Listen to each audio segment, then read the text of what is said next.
Support comes from St. Louis Public Library Foundation, helping the library serve children and their families with programs and services needed to become lifelong readers. More information about the foundation is at slpl.org.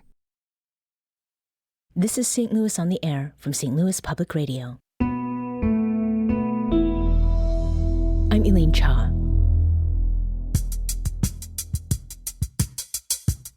By the time late November hits, many folks who have younger children have something else.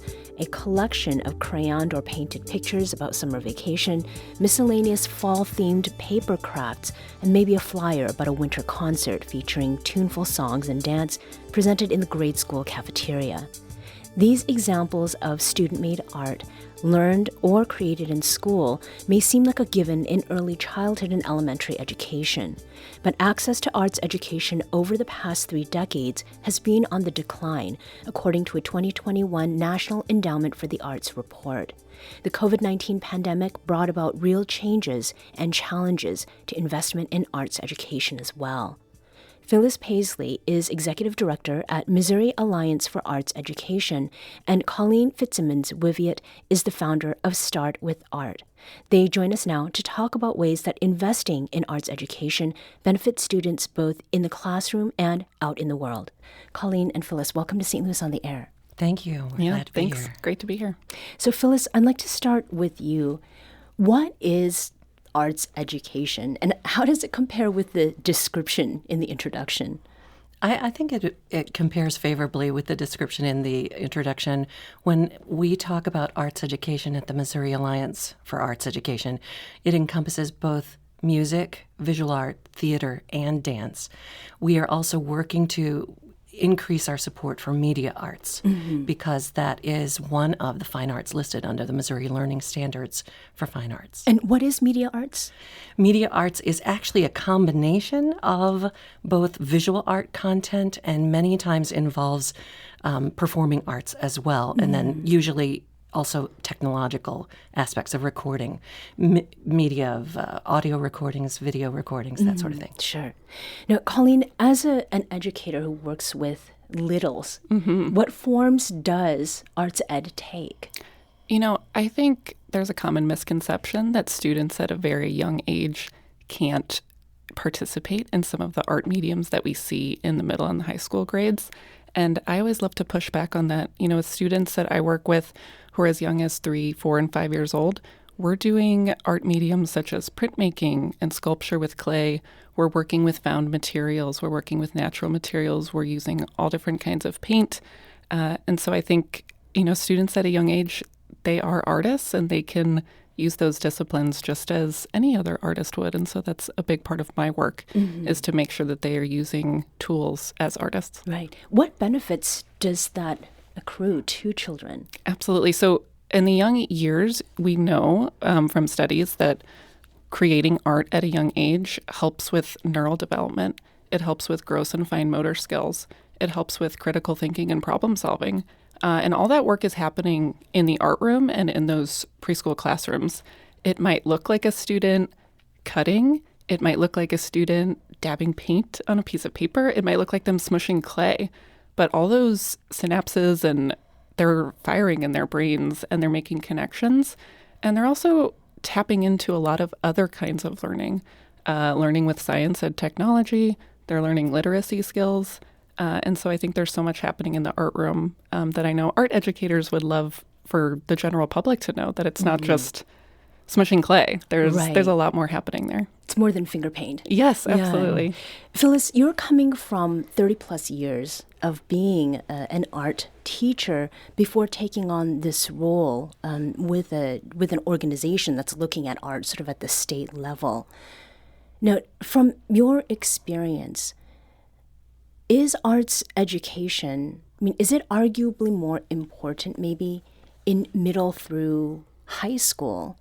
And what are the benefits that having arts classes, what do they do for students who are developing academically and intellectually sort of at a different level or in different ways than small children are?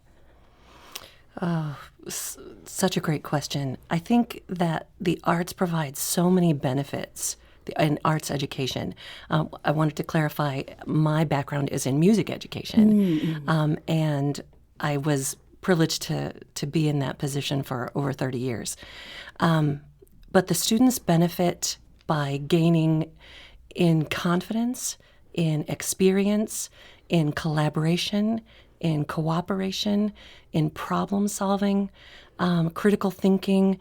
And it all happens, as Colleen said just a moment ago, within the arts setting. They are solving problems related to physics when they're working with that clay. If they squeeze it too skinny, it's not going to stand up straight. Right. And that hands-on experience is critical for young learners. And then it does carry forward into secondary and post-secondary education and lifelong learning in the arts. Right.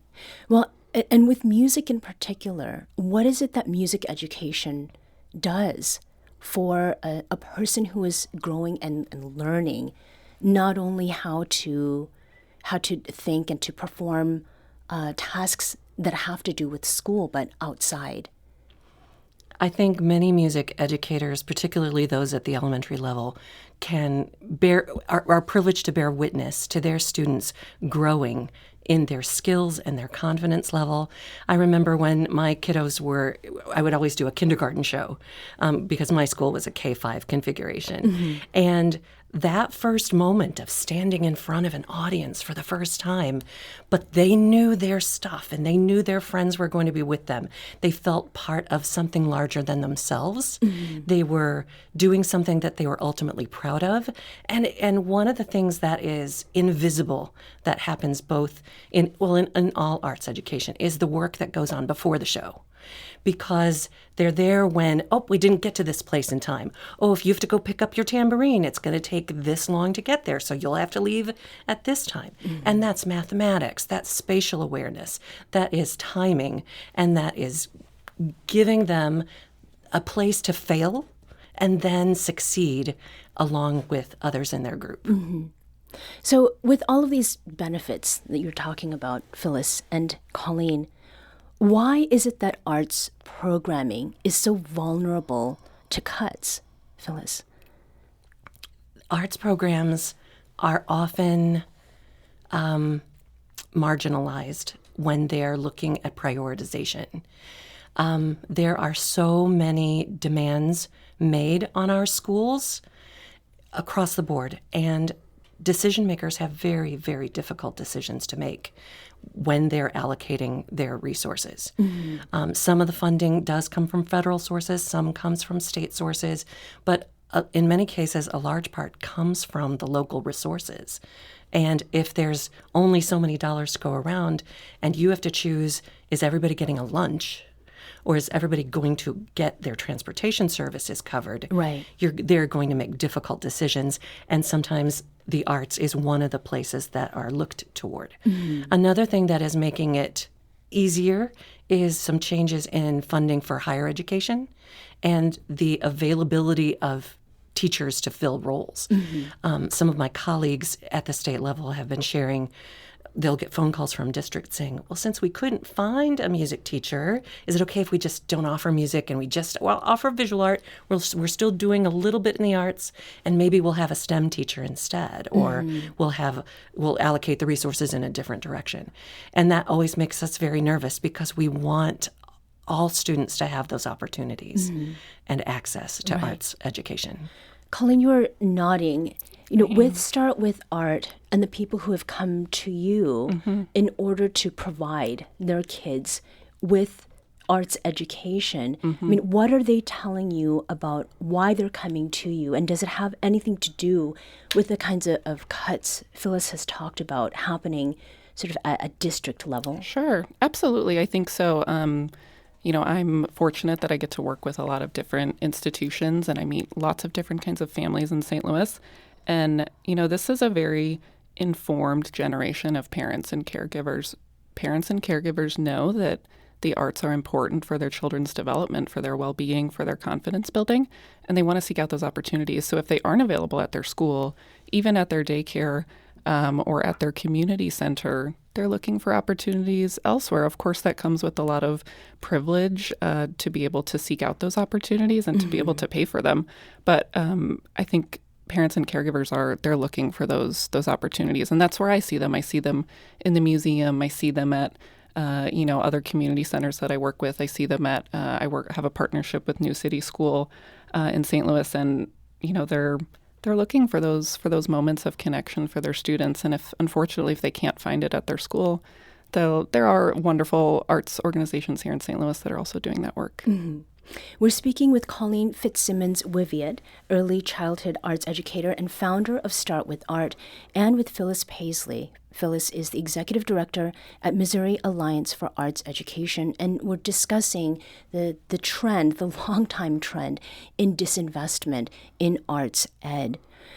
Phyllis, when we are thinking about these community organizations, the ones that Colleen has just mentioned, specific to the St. Louis area, that is not going to be available everywhere throughout the state. We are just one place. Where have there been specific cuts, like in specific regions, and ones that you've seen happen that have maybe a long tail where it's really hard to get things started again? It's something that we address on a regular basis, and we're so excited to have a new tool that is called the Arts Education Data Project. This is a project that is actually nationwide. Several states have chosen to be a part of that, and they're collecting data that shows enrollment trends in those 5 areas of arts education. And we have data now that is just for grades 9 through 12. We are hoping to expand that to include K through 8 data soon. Mm-hmm. We're partnering with the Missouri Arts Council and the Department of Elementary and Secondary Education to get that information. So we can now even pinpoint on the map where there are arts deserts, where there are places where there can show trends over time, what the enrollment numbers have looked like. Mm-hmm. So with this data, which just came online this fall for us, we are looking forward to really having that inform our entities like the Missouri Arts Council and like other not-for-profit organizations to how can their outreach extend into those areas where there is an arts desert, if you will. Where are some of these deserts specifically? You'll find when you access the map, you see some up in the northwest and northeast corner of our state and a little bit in southeast. We're fortunate that there are some pockets in the middle of the rural communities in the center of the state of Missouri that have less enrollment or fewer opportunities. But we're very fortunate in Missouri that there are a large number in our public, this is reporting public school LEAs, local education agencies. Right. So the pandemic, we mentioned in the introduction, it affected very many things, and arts education was one of those. And during the pandemic, Colleen, you actually were part of an arts education portion of something that was produced by 9 PBS, which was called Teaching in Room 9. And that programming essentially was meant to help families, like give them something that their kids could be watching and learning from and with while they could not be in class. Yeah.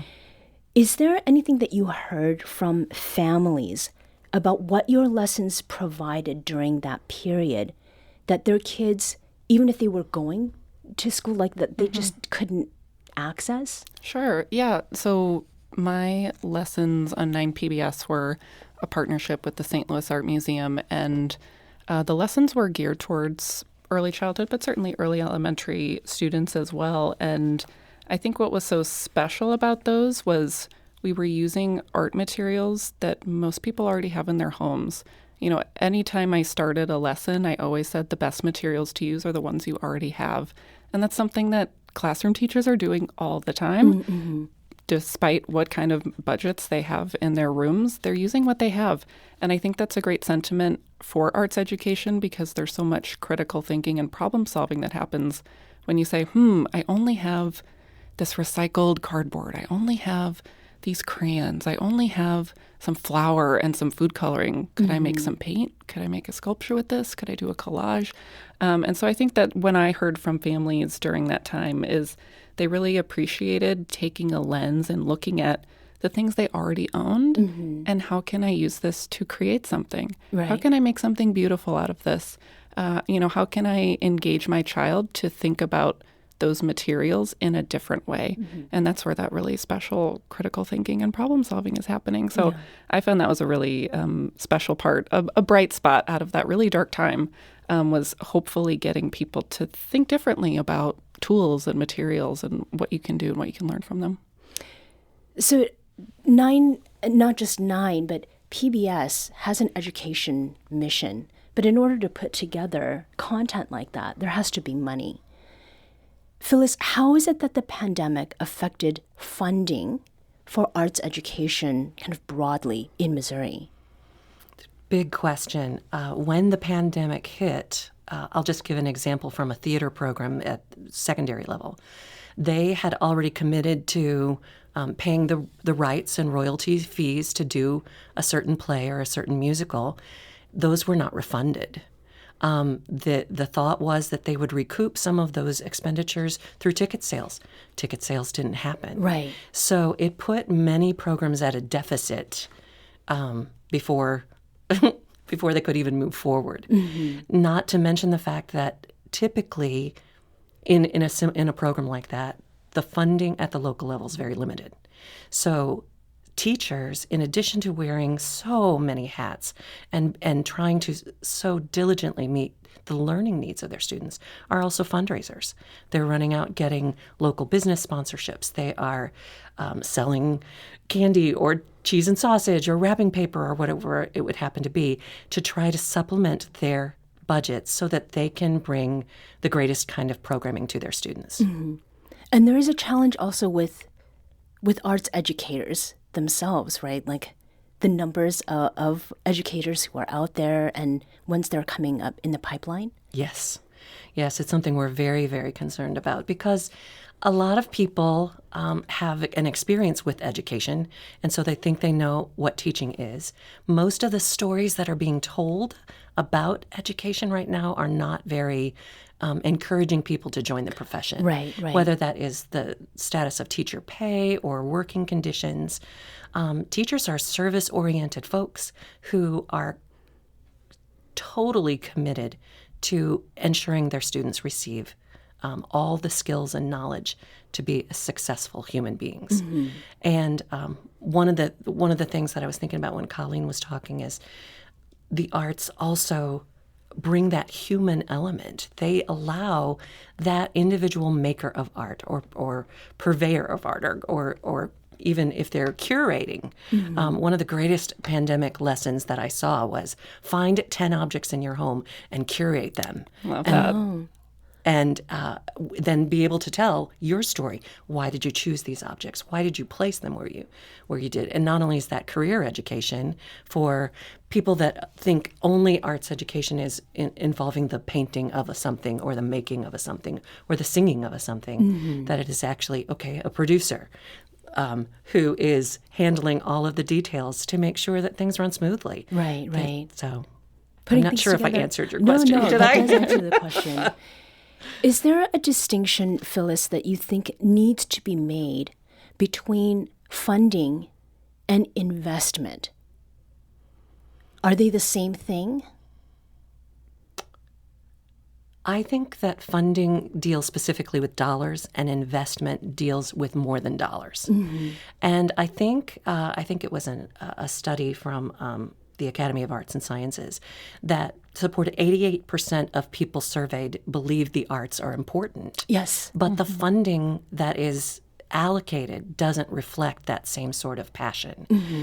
You talk to any decision maker and they're going to be able to tell even their own story of how the arts made an impact on their life. How I was in band and I did this and I learned this and I experienced this and I wouldn't have gotten it any other way, or name any other art similarly. And so there is an investment that we can all make I think, in finding those opportunities to celebrate arts and what you gained from arts education, and then letting your voice be heard to those decision makers so that instead of $0, there might be in the next fiscal year, $1,000 or $5,000 to be allocated. So they're similar, they're related, but not exactly the same. Mm-hmm. Phyllis Pasley is Executive Director at Missouri Alliance for Arts Education, and Colleen Fitzsimmons-Wiviott is an early childhood arts educator and founder of Start with Art. Thank you both for joining us today. Thank you for having me. Thank you.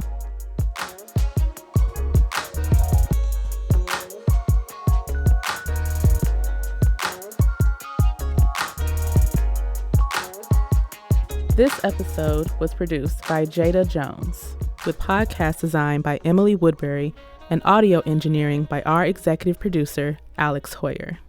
St. Louis on the Air is a production of St. Louis Public Radio.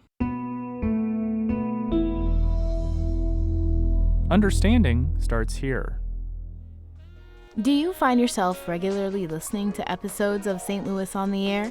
Suggest us to a friend you think might enjoy our conversations, and leave us a review and rating on Apple Podcasts on the App Store. It's the simplest way to help people discover our show. Thank you. St. Louis Public Radio is a member-supported service of the University of Missouri St. Louis.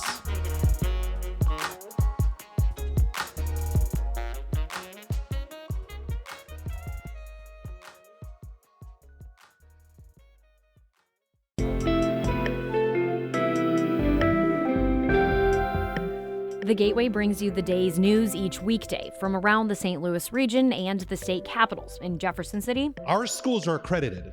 We don't need this bill. And Springfield. How many more years must pass before lawmakers see time is of the essence? I'm Abby Larico. Join me each weekday for The Gateway on the STLPR app or wherever you get podcasts.